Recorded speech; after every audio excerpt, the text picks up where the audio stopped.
वालीच्या शेंगांची भाजी दाखवते। खूप छान होते ही भाजी आणि पटकन होणारी भाजी आहे।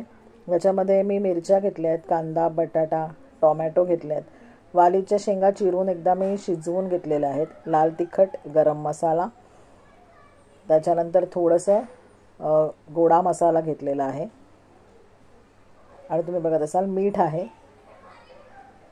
कढीपत्ता, कोथिंबीर, ओला नारळ। हे सगळे जिन्नस आपल्या रोजच्या घरच्या वापरातले आहेत, त्याच्यामुळे तुम्हाला काही वेगळं बाहेरून विकत आणायची गरज नाही। यातला एखादा जिन्नस कमी असेल तरीसुद्धा चालण्यासारखं आहे।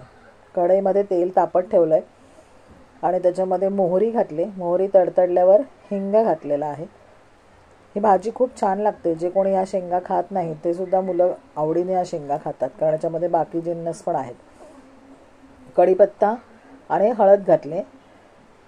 थोड्या मोठ्या मोठ्या फोडी करायच्या, म्हणजे शिजल्यावर ते अजून छान लागतात। हिरव्या मिरच्यांचे तुकडे घातलेले आहेत।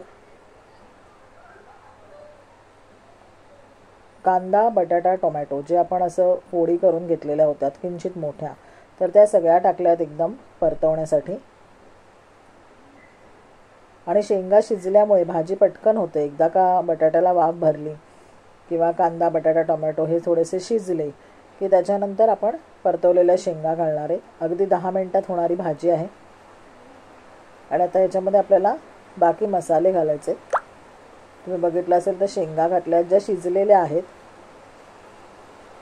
फार शिजवून घ्याव्या लागत नाही, त्या भाजी पण पटकन होते। एक शिट्टी दिलेली आहे फक्त त्याला, असं खूप शिजवून नाही घेतलं, चिरून फक्त एक शिट्टी दिली, कारण ह्या सकाळी पटापट होणाऱ्या भाज्या डब्यासाठी करतो आपण, त्याच्यामधल्या आहेत त्या, तर पटकन व्हायला पाहिजे म्हणून एक शिट्टी देऊन घेतलेली आहे। मीठ घातलेलं आहे, जिरापूड घातलेली आहे। तुम्ही बघत असाल तर ते अगदी साधी भाजी आहे। ॲसिडिटी वगैरे काही याने होणार नाही, खूप जळजळीत नाही। वाटण याला कुठल्याही प्रकारचे लावलेलं नाही आहे। किंचित गूळ घातला आहे भाजीला चवीसाठी, कारण शेंगा थोड्या उग्र लागू शकतात, त्याच्यामुळे लाल तिखट घातलेलं आहे। आणि ही भाजी आता छान आपण ढवळतोय आणि याला वाफ भरायला ठेवली होती। दणदणून वाफ आणलेली आहे। एक 4 ते 5 मिनटं। तुम्ही बघितलं असेल तर टोमॅटो पण बऱ्यापैकी आपला स्मॅश झाल्यासारखा तुम्हाला दिसतोय, ती फोड तुम्ही बघत असाल तर।